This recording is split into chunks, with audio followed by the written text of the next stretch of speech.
I get a call from the boss's secretary, like the top dog, and she says, Dustin, would you please come in the office? And I paused for a second. Sure. And I hung up the phone. I said to myself, why are they calling me to the office? Like, this isn't normal. If I get laid off, does that make me a failure as a father? The last time I walked to my car, I felt like I was walking on clouds because I knew I would never, ever need a job again. If you build the business first, then you have the experts that are doing it, as opposed to you hoping that you're doing it right, especially if you're investing out of state. Anybody that you hear, let's say Instagram or TikTok, the people that have been around since 2021, 2022, they started, I bought 3 properties and I'm a millionaire, blah, blah, blah. I've now taught my 16-year-old daughter to buy her first property. So she bought her first property 3 months ago. It's an active loss for you. So you can depreciate $100,000 is what I did. Everything around real estate, I figure, well, shoot, what else can we do? Well, people need homeowners insurance. Maybe I might go down that route. Do you mind if I just give everybody my course for free? You have found Authentic Business Adventures, the business program that brings you the struggle stories and triumphant successes of business owners across the land. Downloadable audio episodes can be found in the podcast link, found at drawincustomers.com. We are locally underwritten by the Bank of Sun Prairie, Calls on Call, extraordinary answering service, as well as the Bold Business Book. And today we are welcoming / preparing to learn from Dustin Heiner, the founder of Master Passive Income. And today with Dustin, we're talking 2 of my favorite subjects, business and money. So Dustin, how is it going today? James, I'm blessed, man. Thank you so much for having me on the show. Yeah, it's great. Business and money, I find it's almost a game. Like if you play well, you're rewarded by making money in business. And so I invest in real estate, have lots of properties, apartment complexes, all that sort of stuff. And with that, I have cash flow that allowed me to quit my job. And I like the term successfully unemployed. And now I use the rest of my time to build businesses. I love building businesses. One of my favorite things. It's a game. So I just keep trying to do better at that game. But thank you so much for having me on the show. Yeah, super cool. I appreciate you being on here. It's interesting because I wrote in my book about how money is just one way to keep score. That's all just a game. Money's a tool, and it allows you to do certain things that people without money just can't do. So besides time and effort, I guess money is the other tool. So time is finite, money, there is no ceiling. So away we go. But let's get started talking with you about how you got started. You're in a position now where a lot of people are fighting to be at. So how did you get there? Yeah. So I started, just like everybody, we're taught from, when we're born, you go to school, you get good grades, you take those good grades, and you go to a college or university and hopefully, get a degree and get in thousands and thousands of dollars into debt. And then you take that degree and you go to companies or, other places, organizations to try to get a quote unquote career there. Then you work 40 plus years of your life and then retire at 65, 70 years old on 40% of what you managed to save that entire time working that job, that just over broke job, I call it, when you're working a job. So I'm doing that exact same thing. In fact, I get the most stable, secure job you can ever think of. I'm working in California for a local county government doing technology. Well, California's not going away. Government's definitely not going away, and technology. So stable, secure job. But then I bought one rental property back in 2006 before the crash. Bought one rental property, and that property made me money without me working because my property did all the work. And I realized I needed to become an investor. But you know what happens, James? Life just got in the way. My wife and I started having kids. Eventually, this is what happened that shoved me to become a real estate investor and a business owner. Was when my wife had our 4th child, I went on paternity leave. That's where the dad stays home with the mom, changes poopy diapers and all that good stuff, and bonds with the baby. Well, after about 2 weeks, I go back to work. And in that same week, I go back to work on a Friday at 3:30 in the afternoon. I get a call from the boss's secretary, like the top dog. And she says, Dustin, would you please come in the office? And I paused for a second. Sure. And I hung up the phone. I said, what to myself? Why are they calling me to the office? Like, this isn't normal. I'm going to give you a raise. Yeah, hopefully. But it's Friday at 3:30 and I've seen plenty of movies and that's never a good sign. And I started thinking a couple of months before I went on paternity leave, there was rumors or some rumbling going on that there could potentially be layoffs because the county was having trouble. I immediately shook it off. I said, there's no way. I have great seniority here. My boss is think I do a great job. So I shake it off. But then I get up and I walk down the hallway to my boss's office. Well, this hallway isn't very long. In fact, it's kind of short, but every single step I took felt like the hallway got longer and longer and longer. And it felt like my feet became lead bricks because the weight of potentially losing my job was starting to weigh down on me. Well, I get down the hallway and I turn the corner and I see my boss's door. His door is closed and I see his secretary there. Super sweet, nice old lady. And she says, Dustin, would you please have a seat? And she's kind of sheepishly grinning at me, trying to console me with her eyes because she knows everything about what's going on. I know nothing. Well, I go and I take my seat and I start thinking about my life. It's like, oh my goodness, if I get laid off now, this entire plan that other people told me to do, did I just waste my life doing this? And then we just had our fourth kid. If I get laid off, does that make me a failure as a father? Does it make me a failure as a husband, as a man trying to provide for his family? Well, as I'm sitting there, my hands get all clammy, my forehead gets all sweaty because the nerves are just crushing down on me.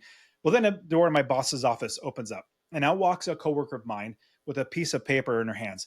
She's devastated. You can tell. And she passes by me, and my boss says, Dustin, would you please come to the office? So I get up and I go into his office and I get laid off. And remember, this is the government. Nobody gets fired or laid off the government, but I did. And this is the reason why I tell the story. So I take that layoff notice and I go back and I sit at my desk and I realize two things. Number one, I need to get another job. I need to have another way to provide for my family. So I was really blessed, praise the Lord, to find another job in the same county. A different department wasn't having those issues. So check, got that. Then the second thing I realized, sitting in that chair, I need to make sure that this never, ever happens to me again. I need to make sure that nobody can take away my ability to feed my family. So right then and there, I knew I needed to be an investor, but life kept getting in the way. I said, no longer will I let life get in the way. And even though I had 100% of my money coming from my job, I realized that's my part time job. I'm now telling every single person I am a full time investor. And I realized whenever I would get asked the question, we all get asked this question, what do you do? Well, whenever we reply, we're replying with the value that we put on ourselves. I would reply with our job. That's what most people do. I'd say I work for the county doing technology. Well, I'm projecting out to the world that my value comes from my job. No, my value doesn't come from my job. My value comes from myself and from my God, from my family. So right then and there, started telling everybody investor. So I'll fast forward the story. Started buying property after property after property, each one making me 300, 400, 500, $600 a month in cash flow, passive income, because I bought for cash flow back in 2006. Eventually, I had 30 plus properties and I realized, my goodness, I'm losing money here. So quick last part of the story. I went to my new boss, good boss and all. I said, I'm laying you off. And, jokingly, we both laughed. And he said, well, what are you going to do? I said, I own real estate and I don't have to do a thing. So the last quick part of the story, I would walk to and from my car to my job every day, thousands of times now, a mile and a half each way because I was too frugal to pay for parking. It was in downtown. The last time I walked to my car, I felt like I was walking on clouds because I knew I would never ever need a job again because I figured out that I am more valuable than anybody can ever pay me. And so for you listening, you need to realize this as well, that you are more valuable than anybody could ever pay you. In fact, so much more so that they will never pay you what you were worth. And this is how you'll know. Your boss is paying you just enough to keep you working without quitting, but not so much money it takes money out of their pocket. If they paid you what you were worth, they'd go broke. So instead, I found a way to make cash flow, passive income, which I love. You work one time, get paid over and over again. For me, that's real estate investing. I build a business that owns the real estate. And then I now have 40 plus hours of my life back every single week to build more businesses to help more people. So I'll pause the story because you probably got plenty of questions. Yeah, I'm interested. How long were you at that second job? I want to say it was 4 years. Okay. Four And years, yeah. so in that time, you knew when you got laid off that first time, you knew like, hey, we got to set up a different game, but we also need some runway, right? You'd be like, I'm a real estate investor. I have two pennies. It's going to be a little bit of a challenge. Not impossible, but a challenge. So you had to build up something so that you actually had down payment money and stuff like that. Can you talk to us about how you went and made it from like, hey, I got this one rental unit to I got enough to actually sustain me, pay the bills, feed my family, all that jazz? Yeah, that's a fantastic question. And the reason why I think it's a great question is because most people don't think that there is a not different, it's hard to then scale. Honestly, just about anybody can buy one property. They might be able to buy three or four, and then they're pulling their hair out because they're doing all the work. What you need to do, and this is every business, you need to learn how to scale the business. So what I did was I bought my first property, and then I realized I need to have a business around this. No, quickly before I get to the business, what happened when I bought my first property, I was listening, it was 2006. So I was listening to those night infomercials gurus. They say, well, come to your town. It's free 2-hour seminar, teach you how to invest in real estate. That's great. So I went to that 2-hour seminar. It was horrible. All hype, all sales pitch. And they said, now run to the back. It's normally $1 million, but it's, $10,000 today. So I did I that. love it. I love it. Exactly. Yeah, And it's so funny. Just side tangent here. I went to one of those, and I offered to this guy that I know that does real estate investing, like he gives classes and stuff like that locally here. And I'm like, hey man, do you know about this? Do you want to go? And he's like, I'm sure you'll learn something. Leave your wallet at home. And I was like, what I is this didn't guy get that. talking about? And I go there, and it was just like you said, head to the back, super deal. We're gonna change your life, blah blah blah. Yeah. I So didn't. I get it. I nobody told me that. I just went to it. I was like, yes, here's my credit card. It was horrible. So I took what little they taught, because it was very little, that they taught me. I mean, you spend thousands of dollars, but get like $500 worth in value. It was terrible. But what little they taught me, I went out and implemented. I bought my first property, and they're gurus. They make their money. They might invest, but it proves to me, because it seems like they make their money off of coaching or getting people to pay them for it, because I did and implemented what they told me, and my property manager started stealing from me within 6 months. It was horrible, because I didn't know what I was doing. I was following what somebody else said it was the right way to do it. But then if I would have hung my head and said, oh, this just doesn't work, I would not be here today. I realized this. I'm not the first person to ever do this. There has to be a way to do it. And I realized, because I'd always been entrepreneurial, got a degree in entrepreneurship. And so I said, let me approach this from a business mindset instead of an investor mindset. And so what I'll tell everybody right now, and you won't hear anybody else that's, talks on podcasts or anything say this: stop being an investor. That's one thing. Even though at the beginning I said I became an investor, we need to have a mentality. Instead of being an investor, we need to be a business owner. We need to be a business owner that owns inventory. Let me share how that works out. So if you buy a house and then do all the work and then try to find somebody to manage the property, this happens all the time. I get people say, hey, Dustin, I did all that. And I found a tenant, tried to get a property manager to manage a property. I called them all up, and they all said no, they would not manage it because they'll get shot there. Like, oh, you no longer have an asset, you have a liability. Instead, what you would do is you would build a business, and then you have the experts know and help you to do it right. Let me give you a quick example, really tangible example. Let's say you're going to start a convenience store, candy bars and soda machines, all the good stuff. Well, you would not sign a lease on a location, open the doors, and set a box of candy bars in there on the ground. No, you wouldn't do it. You go out of business in like 2 seconds. But what you would do is you'd build the business first. You get the gondolas, those are shelving units, and all the candy bars go on the countertops, cold storage, bank accounts, cash registers, insurance, employees, everything in the business before you buy any inventory. Same thing with real estate investing. We build the entire business in every city that we invest. I invest in 5 states now, and we invest out of state. We love doing that. But you build a business, and then you find these experts that are doing the business, that are going to help you to make sure you're finding the right property, buying the right property. They're going to manage it. They're going to take care of it. They're going to fix it up. Instead of calling up, hey, property manager, I bought this property, and they say, no, they won't manage it. You got a liability now. You say, hey, property manager, I'm looking to buy this property. How much will it rent for? What's the vacancy factor? How much repairs are going to be? Will you manage it? And if they say no, then you don't buy it. You don't waste your time and effort. But if they say yes, this is how much it'll rent for, this is how much it'll cost to repair, you have your numbers just like any business. Does that make sense? Yeah, absolutely. I love it. So you're getting the stuff prepared so that you can then actually do the thing And instead yes, of sticking your neck out and then finding no one to actually do the thing.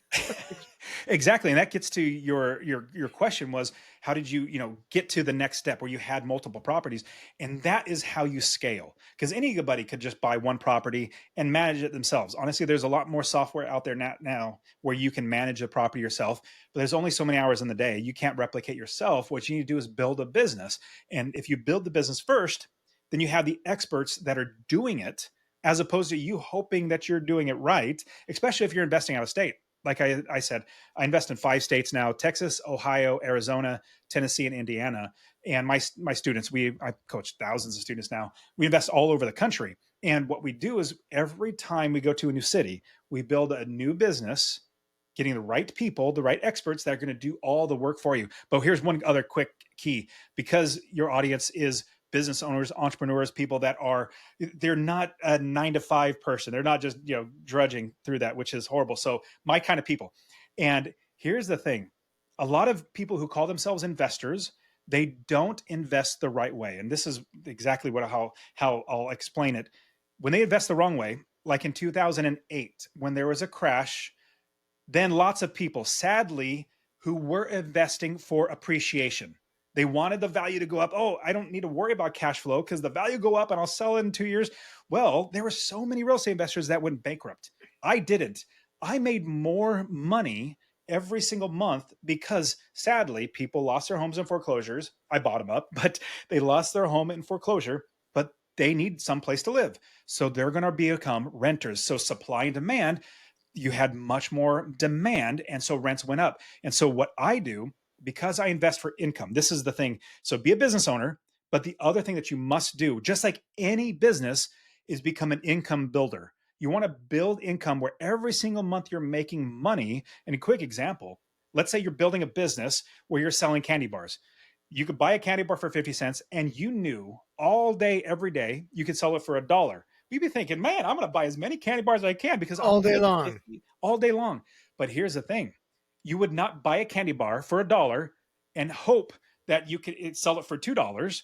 But let's say worse, you buy it for $2, but you could only sell it for $1. You'd lose money every single time.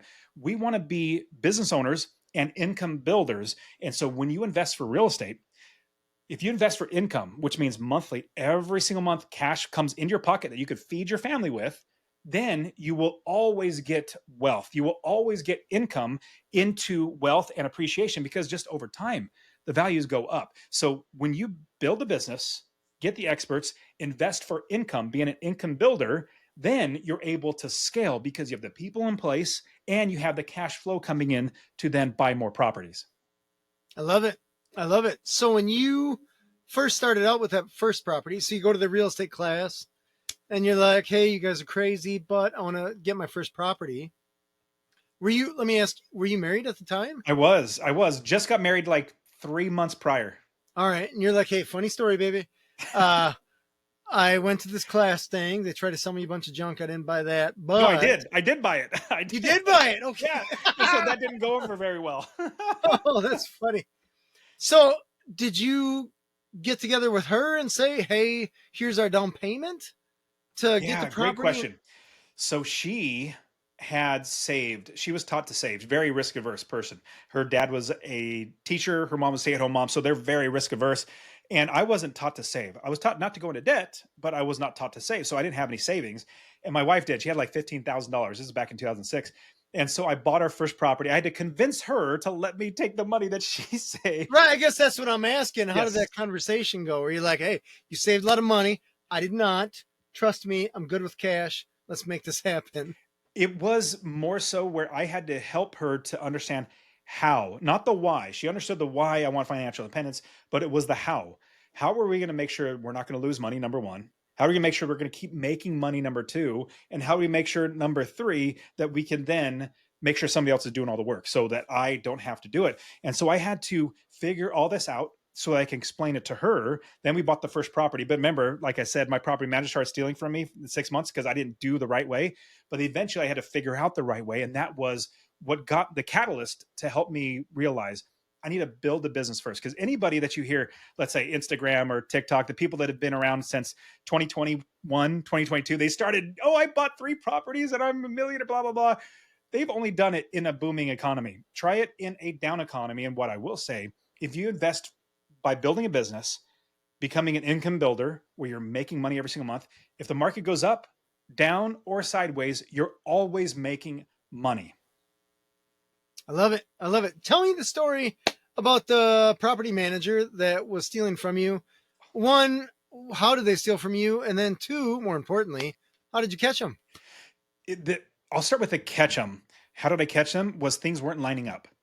Just like if you have a business and you have somebody managing it or an employee that has a cash register, you're adding it up and hey, it's just not adding up. The receipts, the money, it's not adding up. And so you need to make sure that, just like any business, remember, real estate investing is just another business. You have to have that perspective. And when you build income, become an income builder in any business, you need to inspect everything that goes through. Can't just trust and blindly trust. So I found that the property manager was sending me an invoice that looked handwritten by her or somebody else. It just didn't look right. And then the property management statements that have everything listed out for the entire month, all the different expenses, those weren't adding up. Like the math wasn't even like calculating properly to where it's like, wow, it's like something as simple as the property management statement not adding up, or getting a, without knowing, oh, I had to replace this main drain that, the septic that drains out to the main line. I had to replace that at $1,000. Like, you didn't tell me. Like, it was just little yellow flags that turn into red flags. And then now that helped me to realize, as soon as yellow flags start popping up, I don't put them down. I say, let me dig deeper into that.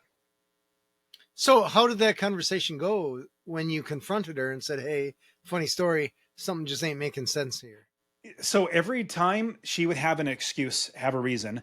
And eventually I just knew I can't trust her anymore. So what I'm going to do is I'm going to find another property manager I can trust, and then hire them. And then the next day, as soon as they're ready, call the property manager, say, hey, I got a new property manager taking over, give them the keys right away. Like, you're done, done, done. All right. And was she cool? She just went away all Yeah. nonchalant? I haven't heard Okay. from her since. Okay. That was in 2007 or 8. Yeah. Okay. It's Yeah. been a while. Yeah, it's been a little while, but no. So the biggest thing was, now I have multiple property managers because I invest in many different cities, all over the country. And these property managers, the hardest part for anybody, because I've coached lots and lots of students, thousands of students now. The hardest part is finding the right property manager. I The was just going easy to part ask, is how do you finding, find a good property yeah. manager? So the easy part is finding the property, and the easy part is finding the money. People might think, and I did too, is like, oh, how do I find properties? Because I don't have those. And how do I get money to buy those properties? I don't have that either. Honestly, I kid you not, those are the two easiest parts. When you do it right, you build the business, you get people around you, those are the easy things. The harder part is, how do you make sure you're going to run the business every single month, that you're going to make money and not have somebody steal it from you? How are you going to make sure you're not going to get repair bills that are 10 times what they should be? Well, what we do is we hire slow and fire fast. This is every business. You need to do this. You hire slow, which means you hire very, very slowly by interviewing many people and interviewing them many times, especially key positions like a property manager. Realtor, they're a dime a dozen, literally a dime. There's so many people, they're Oh my God. realtors, but Yeah. property managers, they are a diamond in the rough. There are a lot of property managers that say they're property managers and they're horrible. So you don't want to hire them. But what we do is we hire slow, which means we interview many different property managers.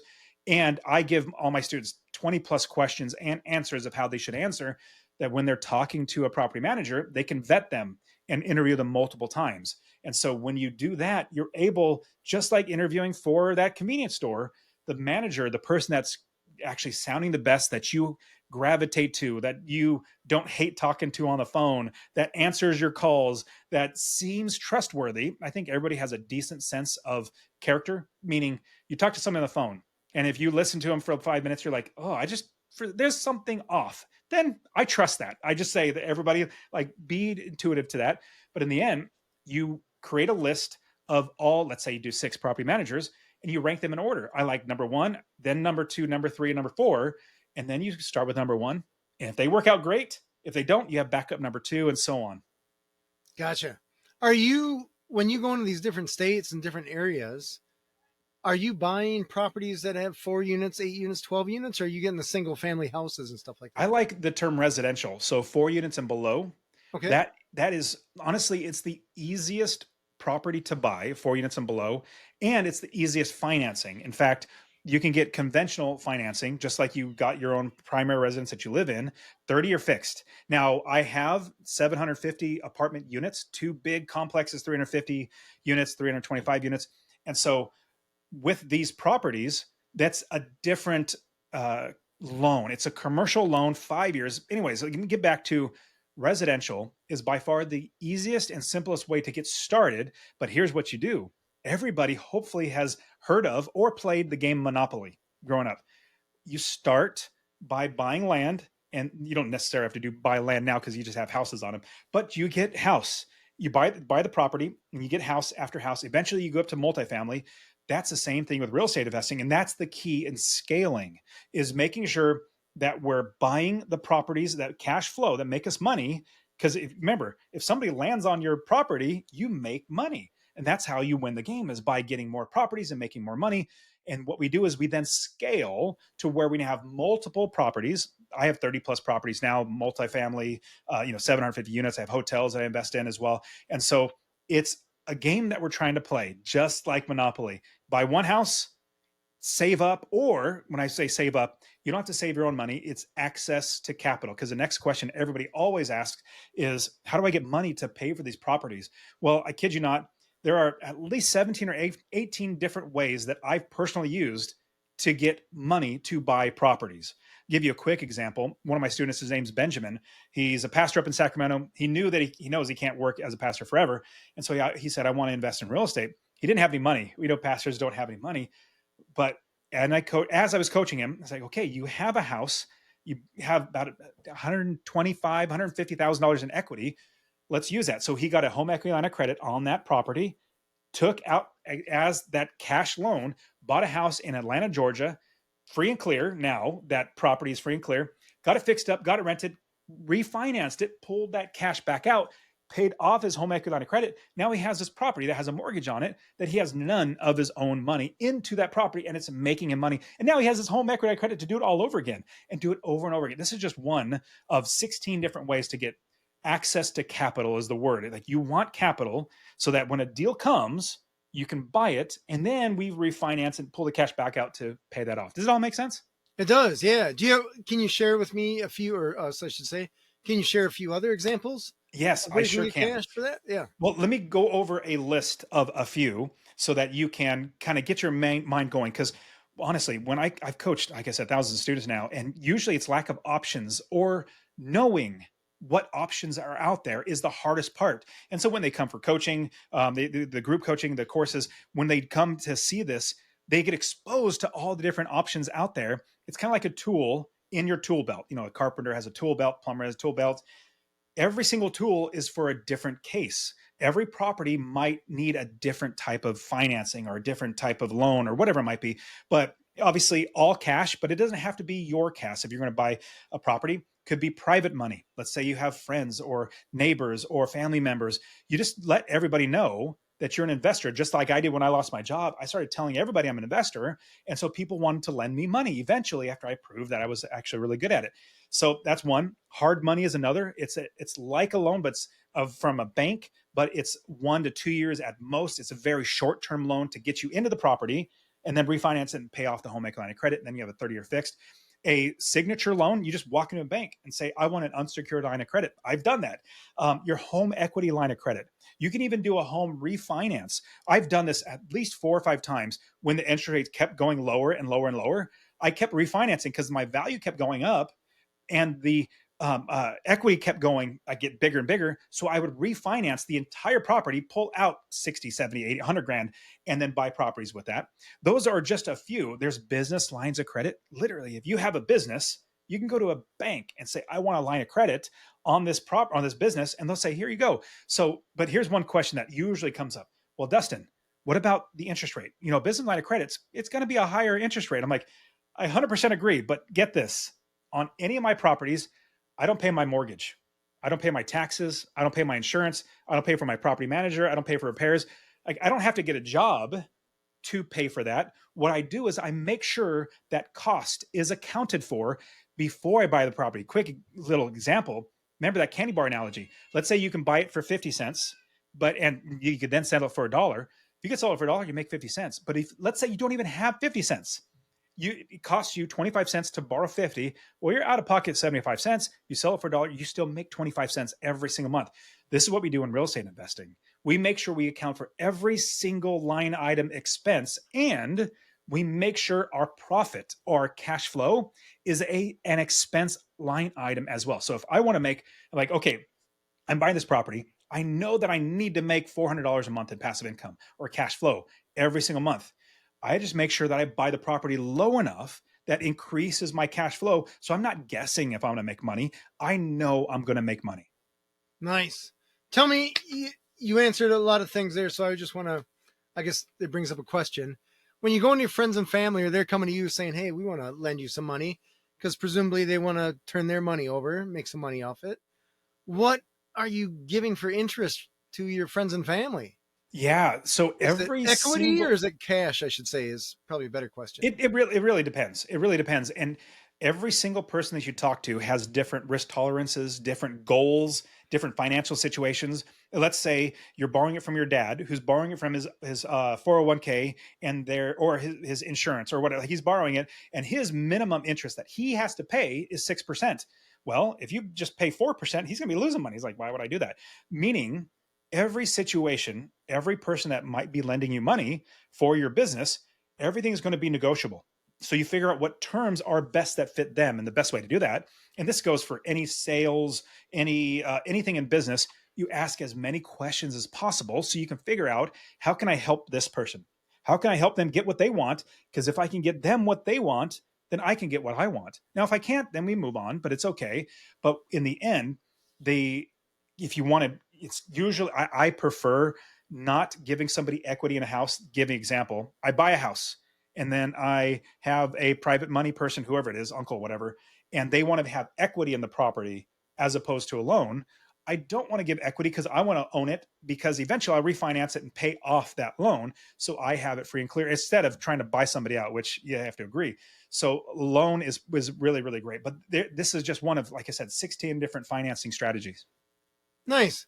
When you, I guess, with the friends and family thing, that's always, it gets me anxious because I always think, oh, Thanksgiving dinner is going to be super awesome or less than great, right? We had some renters that did some bad things, or it's empty or something of that nature. And like, funny story. So is it typically cheaper money for you through friends and family, or is it easier to get, so therefore it It's can be easier to more get. expensive money? Yeah, yeah. Usually it's easier to get. I'll give you an example. Just refinance one of my property, and even now, which interest rates are pretty high, they dropped dramatically. I get a 15-year loan on this house that I'm currently living in. It was an Airbnb, bought it Airbnb, but now I'm living in it until we find somebody else. But I refinanced it. I got 4.5%. Four and a half Nice. percent is in a 15-year note. It's going to be amazing to be able to pay it off fast, but it's low interest rate. But it cost 10 grand to get that loan. And it took a lot of work, a lot of like proving of income. But if you're having a private money lender, all they do is they get a note. You give them a note and they know you, because that's the thing. Only people that trust you are going to give you money in private lending. They trust you, or they put a huge lien on the property so that they'll take it if you don't pay, which, it's understandable because you got to hold them. Mm-hmm. But like, yeah, like you said, like Thanksgiving, you got to make sure that your business is viable before you buy any inventory. Like if your business is not going to make money, don't do the business. Mm-hmm. Fair. Totally fair. So we got the money thing figured out. Tell me about finding the property, because you're looking at hundreds, thousands, maybe dozens of properties, but I imagine you have your area that you're aiming for, so you whittle it down. You're looking for 4 unit or less, so you whittle it down. Does that include single family? Yes. Okay. So it includes single family, so you know roughly what rent is going for 1 bedroom, 2 bedroom, 3 bedroom, whatever. And so you know, hey, for this to cash flow, are there some quick and dirty rules that you use when you're looking at a property to just say like yes, yes, or I'm sorry, no, no, no, no, no, no, yes, let's look into this deeper? A quick, easy rule. Let's say you're looking on realtor.com or Zillow. If you can see how much you could rent for, because Zillow actually will tell you usually how much it'll rent for. And then you can look at the purchase price. A quick rule of thumb is, will it rent for 1% of the purchase price? So let's say if it's selling for $150,000, will it rent for $1,500 a month? If it only rents for $900 a month, you're going to be way off and you're going to be losing a lot of money. It's just a rule of thumb for it to help you get into more, I guess, detailed oriented into the due diligence of that property. Will it be viable? Do I talk to my property manager? Have they look at the property and things like that? But those are quick little rules of thumb, or that's one quick little rule of thumb.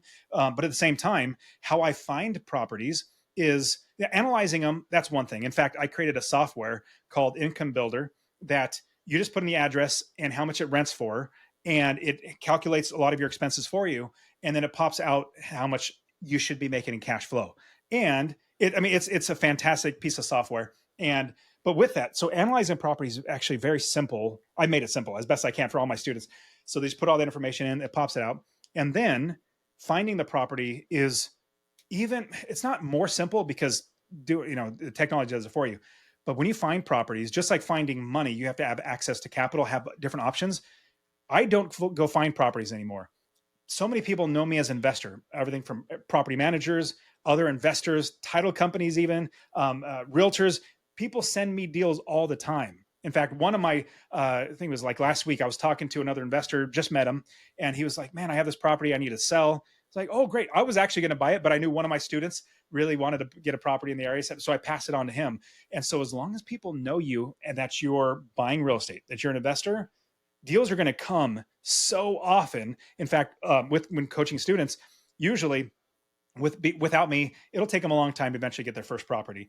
But maybe they do. But when they do work with me, usually it takes about 1 to 2 months before they build a business adequate enough and start putting in offers. And by the second month, they should have a first property under the belt. But this is the crazy thing, because we build a business, because more people know us as investors, the second property usually comes within a month later. Like it's clockwork, because we do all the legwork up front, that finding the property, finding the money for the property, people managing the property, insurance, and all that sort of stuff is all done. That as soon as we find another piece of inventory, we just buy it, put it into our business. And I want to share that a quick way that I realized that I could quit my job was when my income from all the properties exceeded my expenses. And people might be thinking, well, how do I make sure that I can, like you asked this a little bit ago, but how do you make sure that you have enough money stabilized? That's a key word, stabilizing any business, stabilizing it to where money's constantly coming in. So what I did was I realized, because I asked my wife, how much money do we need every single month that are our expenses I need to cover? And I remember the number as plain as day, because it hit me, and it was a number always on my brain: $4,200, mortgage, food, all that sort of stuff. And I thought, okay, it's just a numbers game. If I buy one property that makes me $500 a month, that's $6,000 a year. 10 properties, that's $5,000 a month. That's $60,000 a year. I'm like, oh my goodness, if I get to 20 properties, that is $10,000 a month. That's $120,000 a year. And I just thought, Mike, it's just a scaling thing that I need to do to build this business.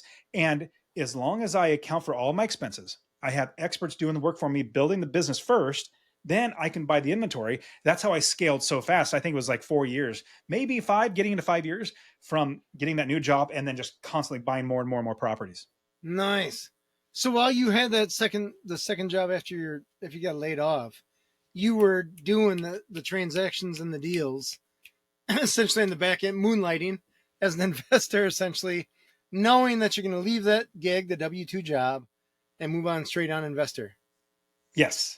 That's cool. That's super cool. Here's a great thing, because once you build the business and you get the experts doing the work for you, they are sending you the information and you just respond how you want them to proceed. Like if somebody sends you a property, well, do I want to send my realtor out there to take a look at it? Or do I, the property manager saying, hey, this property is vacant. Now we got to get it fixed up. Okay, go ahead and move forward. So there's so much less work on my end. In fact, a lot of people have heard of the book, The 4-Hour Work Week, good book and I all. see it in the background there. Yeah, exactly. Its premises have your life developed to where you can only have to work 4 hours a week. Well, it's a good book, but I think working 4 hours a week is for suckers. I don't want to work 4 hours a week. I don't even want to work for 4 hours a month. In fact, maybe 30 minutes a month that I would work on my real estate, because I have other people doing the work for me. And I'll say the one quick last thing. I've now taught my 16-year-old daughter, my oldest daughter, 16-year-old daughter, to buy her first property. So she bought her first property 3 months ago. And nice. Yeah, her savings, and I coached her just like I coach everybody else. And she bought her first property, and I taught her how to do it's not necessarily accounting. It's just making sure all of the numbers are put into our accounting system, which is very, very simple. It takes her 5-10 minutes. We make sure everything looks good. And if I need to call the property manager, say, hey, what's going on here? What's going on there? I taught her how to do it, and she does it all for me. So now I don't even work 30 minutes a month. She takes care of that. That's awesome. Setting them up for life. That's super cool. Tell me a story about, I got a couple avenues here, but let's just talk taxes first. Because a lot of people that are in the entrepreneurship, they own their own business, plumbing, whatever it is they're doing, haircut, and who knows. They're doing the thing. They're starting to understand taxes and all that jazz. Real estate game. I just heard this quote recently. It was, if you're paying, how did it go? If you're paying too much in taxes, that simply means you don't own enough real estate. Tell me a little bit about that. It's a great, great saying.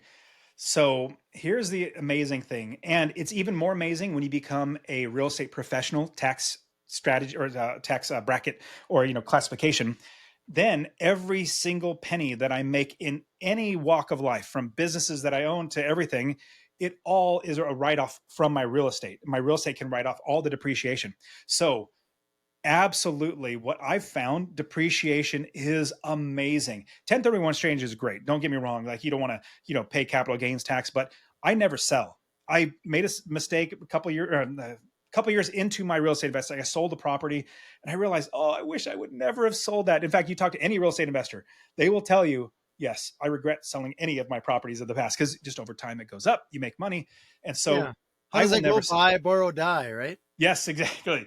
I just Buy, keep borrow, die. refinancing. In fact, I just did a refinance of 5 properties altogether, took 500 grand out, bought that 325 unit apartment complex with some other 3 other partners of mine. But anyways, so what I love is that depreciation alone eats up so much of your taxes. If you make a profit, if you're a real estate professional, you make a profit. Let's say you have a lawn mowing business, you make a profit there. Well, the depreciation can write off, or at least this is what my accountant tells me. Everybody needs to check with your own accountant and lawyers and all that sort of stuff. I'm just sharing what they've told me. But I pay so little in taxes because of how much real estate I own. Here, let me give you one quick example too. So I've coached so many people to do this. Let's say they have a lot of money coming in. Let's say they're a doctor, lawyer, they have an engineer. They have a lot of money coming in, and they realize, I need to put that money someplace that I can get a tax break and create generational wealth and cash flow. Well, if you're not a real estate professional tax status like I am, and you're just a regular employee, W-2 employee, then what you do is you buy a property, you turn it into an Airbnb property. So let's say I'll give you a prime example. One of the properties I bought it for $420,000, and it cash flows, I don't know, $500,000 a month in passive income.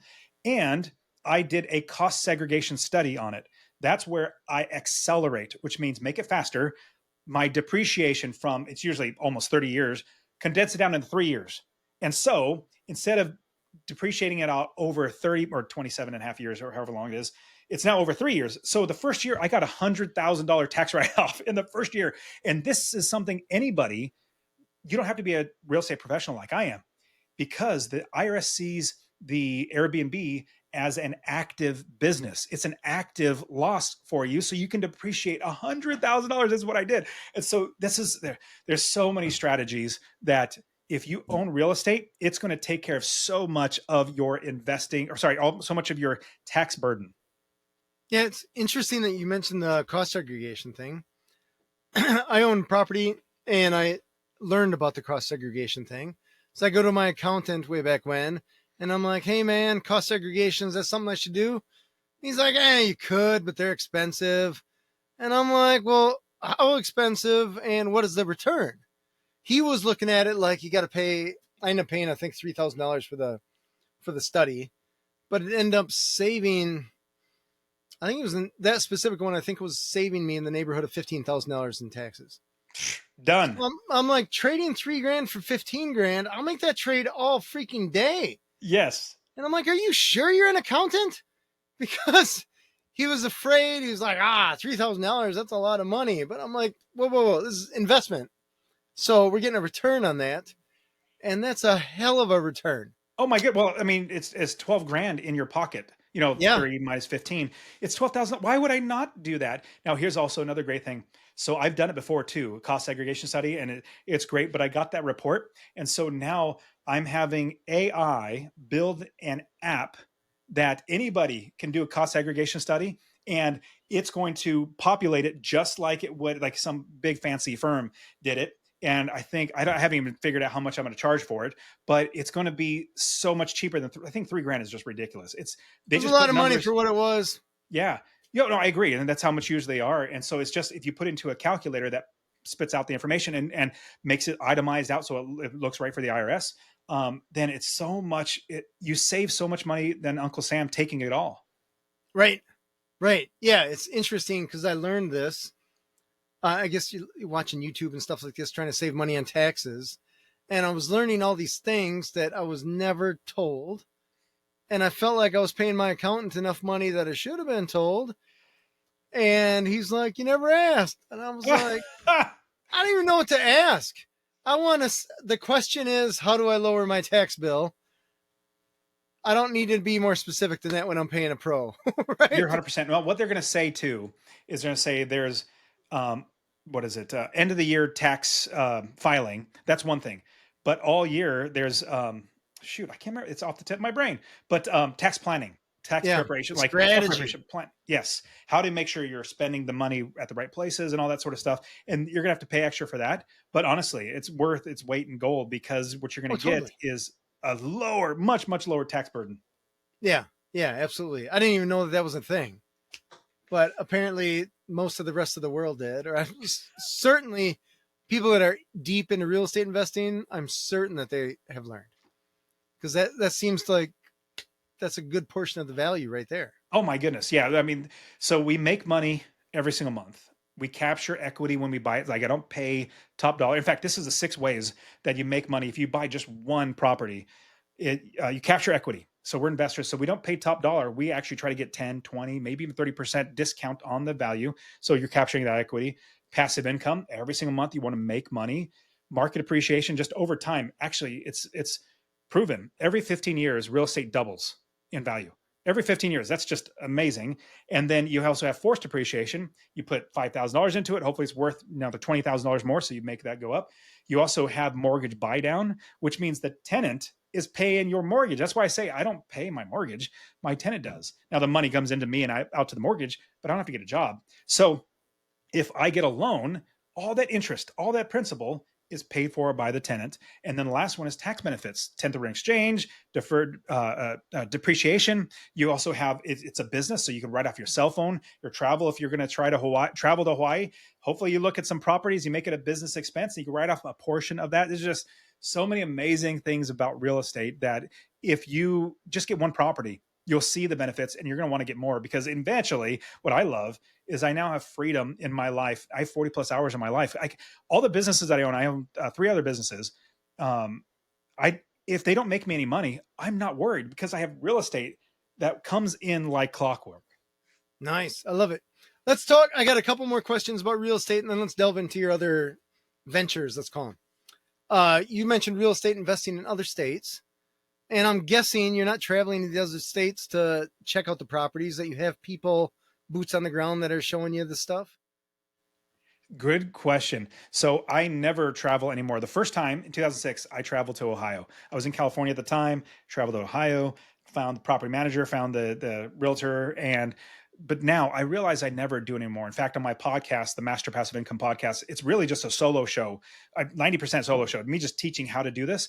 And on that, I've documented how we don't even need to go to an area, a brand new area. In fact, I invest in 5 states.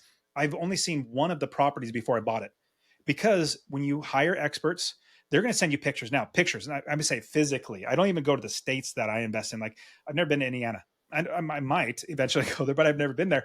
But when you do it right, when you build a business, those experts are going to inspect the property. They're going to make sure that the comps are right. You're paying a decent price for, not too much, that they're going to be able to manage it and all that sort of stuff. And so when you're investing out of state, what you do, especially out of state, and I would even say if you're even in your own state or in your backyard, if you do it right, you can make it automatic because you have other people doing all the work for you. But every single state that you invest in, or I would say city, every city that you invest in, when you have to build up another business, a property manager, inspector, um, uh, let's say insurance company, like all that different stuff, we build that entire business up so that it runs on its own.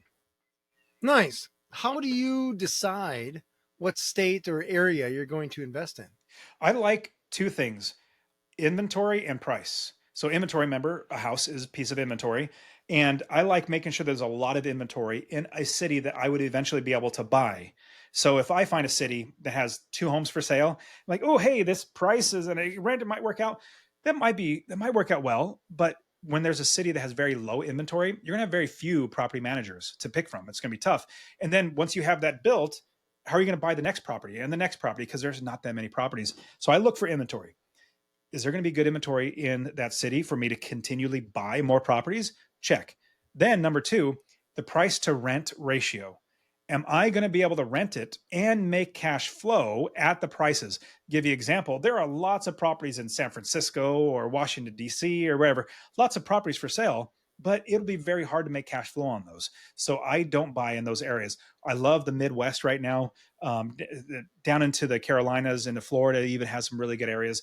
My students we're predominantly in that area right now. Now we do invest outside of those areas, but predominantly just for cash flow and to scale a business, you have to go in places where you can buy a lot of properties and make a lot of money on those from the rents. Gotcha. Fair. And is there software or how are you finding that? Yeah. US is a big country. So to know So like this little pocket is good, this little one is bad two or different not ideal. Yeah, two different ways or sites that are decent right now. Zillow's been great for a long time. You see a little bunch of dots. When you search in a city, you see a bunch of dots pop up. You can put your criteria in, and so I just look for as many dots, and then I drill in. If there's a lot of dots, I'll drill in to see what the price is like on those properties, what the neighborhood looks like. But once I find a good city with good inventory, then I stop looking at properties and go to find property managers. In fact, a lot of my students still say, Dustin, I found a great city and I've already got 5 realtors sending me deals. I'm like, oh, stop. If you bought one of those properties, how are you going to manage it? Oh, yeah. So we find a property manager first. Realtors are absolutely the last step. So we find the right people that are going to manage it first. They're going to tell us, don't buy this house, or no, I won't manage it because I'll get shot. Yeah. Nice. Let's shift gears into the other ventures you have going on. What have you delved into?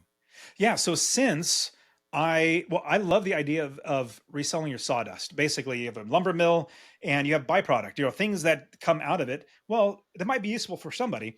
And so as I was quitting my job back in 2016, I was 37 years old. I had a lot of people asking me how to invest.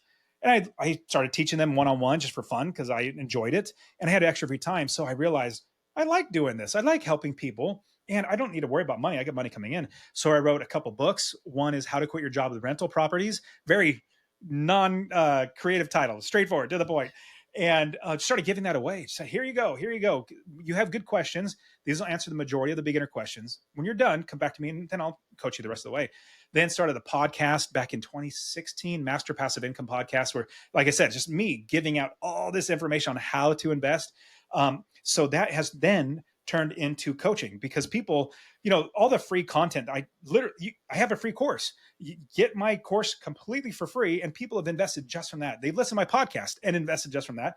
But sometimes people want a little more hand-holding. They're not completely sure. And so people started saying, hey, Dustin, can I have your time?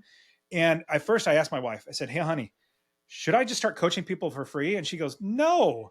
If you're going to do that, stay home and help me homeschool the kid. We have 5 kids and my wife homeschool the kids and be around the house. And I'm like, okay, I guess I should charge for my time.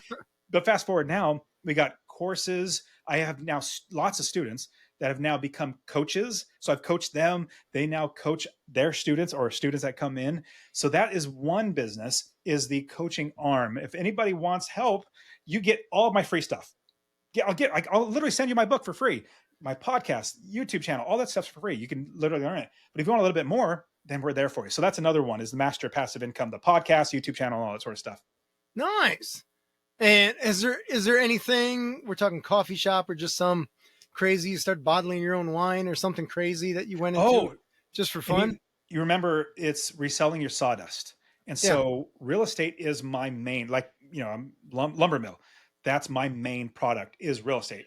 And then I realized there are other things that we can do to help people that are in the real estate realm, or other things we could do. So coaching was one, getting people in-person events. So I have another conference, or another company that we get people together in an in-person conference. And it's not those sales pitch run to the back. It's like, let's just get investors together. So that's another company all around real estate investing. I have another company that's a mastermind. So if people want to get even deeper, they're higher level, let's say they're already scaling, they make a lot of money. They want to get around higher level, not beginners, but higher level people. I have that business as well. So it's everything's revolving around real estate. And another one is our software, the software that helps you analyze the deals in the future. On the roadmap for the software they're creating, it's called Income Builder. IncomeBuilder.io is the site. It's going to even help you find properties on there, getting a list of off-market properties, putting in offers, and even making money. And so everything around real estate, I figure, well, shoot, what else can we do? Well, people need homeowners insurance. Maybe I might go down that route.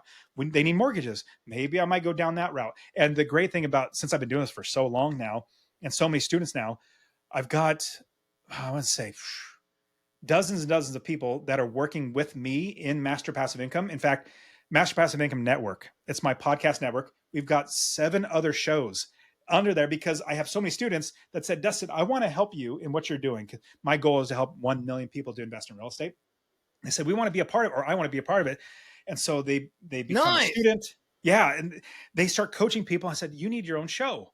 And like, yes, because they found me through the podcast. In fact, we have 2.2 million downloads now. If you search real estate investing on Apple, I'm number 1 on there above all the other real estate investing ones. But they find me there, so they get their own podcast show, and so that's another route of income because people want to sponsor our shows. And so it's, how do I use real estate to help many, many people, and what other things can I develop that's going to help them be successful? That is super cool. Man, that's a lot. That's a lot going on. So it sounds like the real estate world, all good.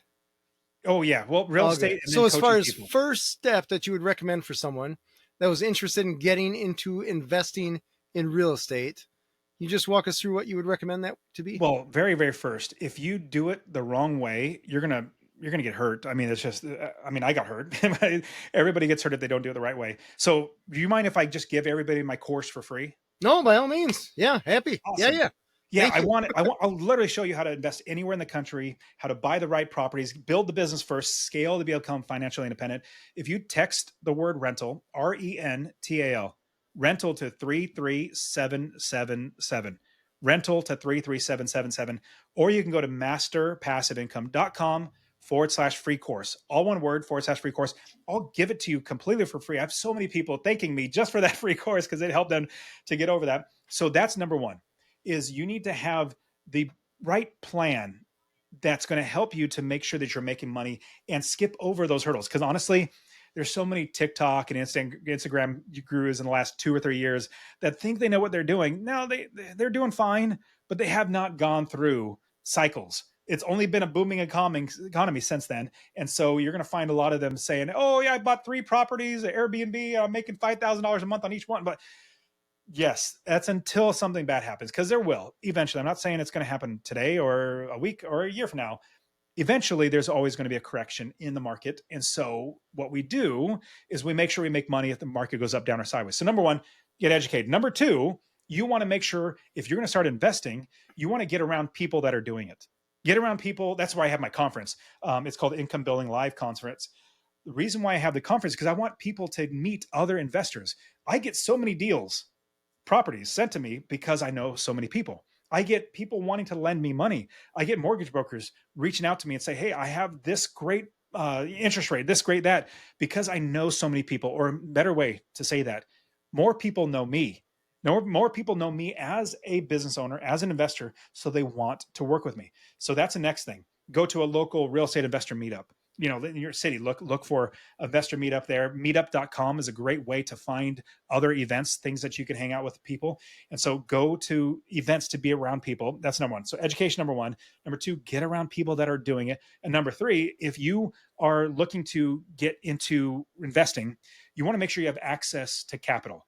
So if you're in debt up to your eyeballs, you need to start working your way out of that. Follow Dave Ramsey. A lot of people know Dave Ramsey, but follow him, get out of debt, stop going worse into debt. But you want to have financially a good, stable foundation so that when you do buy your first property, it's actually going to be making you money, and you're not going to actually be hurt. Because in the end, let's say you have a lot of debt, you buy a house and you're even worse off. You have a month without a mortgage or without rent coming in, and then you're hurt. So those are my key steps. And then if you want to get even further into it, take the free content that you got, like from my course, the podcast, and all that sort of stuff, and then implement it. But then if you need more help, then obviously we have the coaching. My students are now coaches. They're coaching people. We have group coaching and all that sort of stuff. Nice. I love it. I love it so much. This real estate investing thing is pretty cool. It's impressive. And I feel I'm a little jaded, I guess, because I feel like when I was a kid, you're going through school and stuff like this, and you were told, it sounds like you and I are in a similar generation where they're told you like, go through school, get your good grades, go off to college, get your debt, find a job, and good luck. And Absolutely. there wasn't a whole lot of talk about No, there's no anything talk. outside of college. There wasn't talk about starting your own business. There wasn't talk about inventing your own thing, real estate investing, all these other opportunities that I would argue pretty strongly they're more fun and the ceiling isn't so low. I Oh, mean, you could argue that absolutely. there's not much Well, of a ceiling at all. So I'm like, what happened here? How come? I I realize I make so much more money now that I stopped working for somebody else. And when you realize school is just to make you an employee, it makes you to follow rules. And your company that you're going to work for is going to give you rules to follow. And as long as you follow them, you're going to get your grade, A plus or your paycheck. And so we're never taught any of this stuff. That's why I'm so glad great podcasts like yours are out there. People that are trying to help people wake up out of this cog in a machine, from the industrial revolution to now. It's just like you're supposed to just work your life away. Like, no, there's so much better. In fact, I quit my job at 37 years old because I have so many properties now and I just keep buying more and more. And I just got back from Japan. I took my wife and my 5 kids and my dad to Japan 3 weeks. We traveled 3,500 miles, drove around the island of Wow, Japan. that's awesome. Yeah. And I didn't even worry about my properties because I have other people doing all the work and the money's coming in without me doing anything. That is incredible right there. That's man, nothing shy of awesome right there. That is cool. Well, what I wanted to ask you. Oh my gosh, it's escaped me. I had it on the tip of my tongue. Oh, I just wanted to let you know from, I guess, talking about the financial literacy and all that jazz. I give all of my employees, we do this little brain quiz thing. This last week, I gave them a financial brain quiz I just found online. It was 7 questions. I consider them super easy because one question was like, if you throw your money in a savings account and it gives you 1% interest, but the inflation rate is 1%, at the end of that year, what is the value of your money? Has it gone up, down, stayed the same? Anyway, 7 questions like that. Half of my employees got worse, got a 4 out of 7 or worse. Oh, And I was like, whoa, whoa, whoa, whoa, whoa. You're human in a capitalist country. You should probably be able to get at least 6 out of 7. So that made me focus. Like, I understand I want you for employees. And as an employer, my job essentially is to pay you the least amount of money if you do the most work. Your job as an employee is to do the least amount of work and get paid the most. So we have to find the crossroads there. I totally understand that. On the flip side, I want you to be a successful person. So if I have to take a little bit of time to teach you how to be financially intelligent, I'm happy to do that, just because I don't want you wondering where your next pay or where your next meal is going to come from, even though you have a full-time job. So it's just one of those like, whoa, what happened? well, I mean, you're not taught, you're not even taught how to balance a checkbook or, make sure things are accounted for. Like, not at all. You're not taught any of this stuff. And even now, we have so much stuff on the internet of people coaching or showing financial literacy, Dave Ramsey and all that sort of stuff. Even schools still don't do that. They still don't. Mm-hmm. Yeah, it's bizarre, sad. I mean, on the flip side, I understand what you're saying. Essentially, what they're doing is catering or guiding people to become employees, That's what it is. which as an employer, I'm like, well, that's not all bad. But on the flip side, I don't want just a bunch of stupid minions working for me. I would rather have somebody that was smart and help me grow the business. you know what, make more money, have more fun kind of thing. So Totally. it's yeah. Anyways, that's where we're at. Hopefully people can learn something from this. And it's kind of one of those things where it's the challenge of having that super awesome employee that's like, hey James, I watched one of your podcasts. I'm leaving because I'm going to invest in real estate. Where part of me would be like, you know what, you're a kick-ass employee. I don't want to lose you. But on the other side, kind of proud of you. I So, would, let me know how I can help kind of thing. yeah, and that's how you get people who are going to be loyal, is if and when they do come to you and say, "Hey, I have a great opportunity over here. I'm going to take it." As an employer, and I learned that I'm a Christ follower. I've been a pastor in the past and didn't want to, but I just stepped in for a little bit. Started many ministries, and whenever anybody would come to me and say, "Hey, Dustin, I feel God's calling me to do this over here," now my ministry, or the ministry that I'm overseeing, it's going to lack because we had that person taking over, volunteering, running that. First thing I would say is, praise the Lord. How can I help you succeed in this new place? They would beam ear to ear because they were sad because they don't want to leave. They love being with me. But when I set them up for success, and I am encouraging them, because I said, what God's telling you, we have the same God. So if God's telling you to leave, it's the best for you and the best for us. So let's work on this. But then I took that into the business practice. Everything I do in business, if somebody wants to leave, and if they say, hey, Dustin, I'm going to take everything that you've taught me and I'm going to go coach other people, I'm like, how can I help you? How can I help you do this? Because there's so much to go around. In the end, Oh my gosh, endless. Yeah. the more I serve people, this is the reason why my goal is helping 1 million people to invest in real estate and hopefully become financially independent. The more people that I serve, the more money I make and the more money they make, and everybody's life wins. And so when you have an abundance mindset, as opposed to a scarcity mindset, abundance mindset, you start realizing that there's so much out there. With scarcity, you have such a narrow focus, and Right. it's just sad. Exactly. Yeah, totally get it. Totally. Dustin, thank you so much for being on the show. Can you tell us that website one more time? Yeah, absolutely, James. Thanks for having me. If you go to masterpassiveincome.com/free course, all one word, /free course, I'll give you that course, but masterpassiveincome.com. And then, one thing, you mind if I share my Instagram? Because a lot of No, people, by all means. Yeah.